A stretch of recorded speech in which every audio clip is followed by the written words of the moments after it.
इस विषय में मुझे भी उसकी तैयारी के लिए समझाया गया। भाभी स्वयं सुबह जल्दी उठ राहुल को पढ़ाने बैठ जाती थी। अब माँ और बाबूजी के साथ राहुल का खेलना, घूमना, बातें करना काफ़ी कम हो गया था।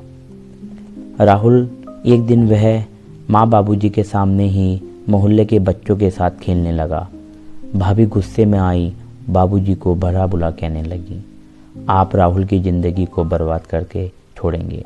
गंदे और अनपढ़ बच्चों के साथ खेलेगा तो क्या सीखेगा। बाबूजी ने उसी समय राहुल को अपनी गोद में भर लिया। भाभी की बात सुनकर मेरे दिल में हलचल सी मच गई। अमीर लोगों में भावना क्यों नहीं होती? भला बच्चों के बीच असमानता कैसी? बच्चा तो बच्चों के साथ ही खेलेगा। एक बार की बात है, राहुल के पैर पर गर्म चाय गिर गई थी। वह दर्द से तड़प रहा था। मोहल्ले के सारे बच्चे परेशान होकर इकट्ठे हो गए।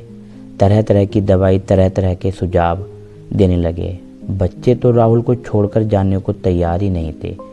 आश्चर्य तो तब हुआ जब भाभी के मुंह से उन बच्चों के प्रति प्रेम के दो बोल भी नहीं निकले।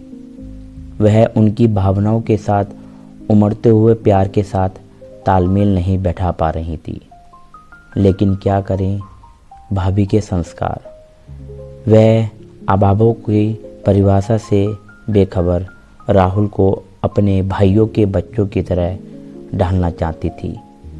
भैया की औकात, भैया की मजबूरी, भैया की हैसियत का अंदाज़ा होकर भी वो भैया पर अपना दबाव बनाए रखना चाहती थी। कभी कभी ग्लानि तो भैया पर भी होती थी। वह कैसे भाभी के सांचे में ढल गए? क्या वह भाभी को अपने अनुरूप नहीं ढाल सकते थे? राहुल टेस्ट में पास हो गया। भाभी की खुशी का ठिकाना ना रहा हो मानो। उनकी कोई मनमांगी मुराद पूरी हो गई हो। जुलाई से राहुल को स्कूल में भेजे जाने की तैयारी होने लगी। नए कपड़े बनवाए गए थे। जूते, टाई तथा अन्य कई ज़रूरत की वस्तुएं खरीदी गईं। अब तो भाभी राहुल को टूटी फूटी इंग्लिश सिखाने लगी। उसे शिष्टाचार सिखाने लगी।